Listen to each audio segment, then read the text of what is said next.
চারপাশে প্রচুর মানুষের সাথে দেখা হবে, অনেক ভিড় ঠেলে এগোতে হবে, অনেক রকম কথা কানে আসবে। শুধু আপনাকে যেটা করতে হবে সেটা হলো ইগনোর।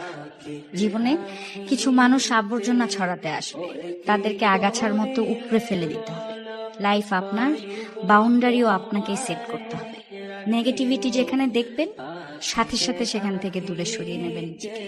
শুনতে খারাপ লাগলেও আপনার কাছের অনেক মানুষ আপনাকে খারাপ দেখতে চায়।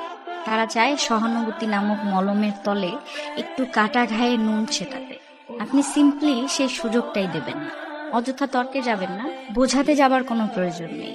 আপনার সামনে কেউ যদি বলে আপনি মূর্খ, তাই মেনে হেসে বেরিয়ে আসুন। ওই যে সময় আর এনার্জি বাঁচিয়ে নিলেন, ব্যাস কেল্লা ফতে। যে যা বলছে শুনে নিন, আর মুচকি হেসে শির দ্বারা সোজা করে নিজের সিদ্ধান্তটা নিজেই নিন। যারা নিজের সিদ্ধান্ত নিজে নিতে পারে তারা আসলে জীবন চেনে, বোঝে।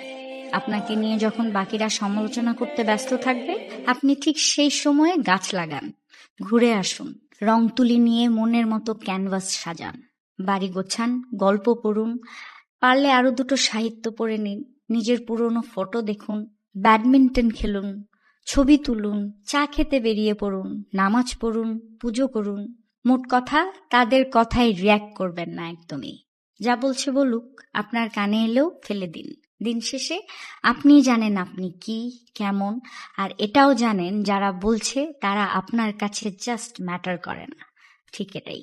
একটা বাউন্ডারি সেট করুন, একদম যাদের বা যার বুকে মিশে আপনি একদম শ্বাস নেবেন, যার সামনে আপনি আয়নার মতো দাঁড়াতে স্বাচ্ছন্দ্য বোধ করেন, শুধু তাদের কাছে এক্সপ্লেইন করুন, শুধু তাদের কাছেই ঝুঁকতে শিখুন। কারণ হয়তো তারা বা সে আপনাকে খারাপ দেখতে চাইবে না।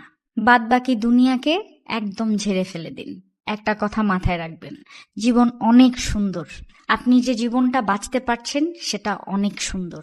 আপনাকে শুধু মাঝে মাঝে বেড়ে ওঠা আগাছাগুলোকে মিটিয়ে ফেলতে হবে, অথবা কোণে একটা কাটাঝড় দেখতে পেলে সাইড কাটিয়ে চলে আসতে হবে। সবকিছুর উত্তর দিতে নেই, সবকিছুতে রিয়্যাক্ট করতে নেই, সবাইকে বোঝানোরও কোনো প্রয়োজন নেই। এগুলো বাদ না দিতে পারলে লসটা আপনারই।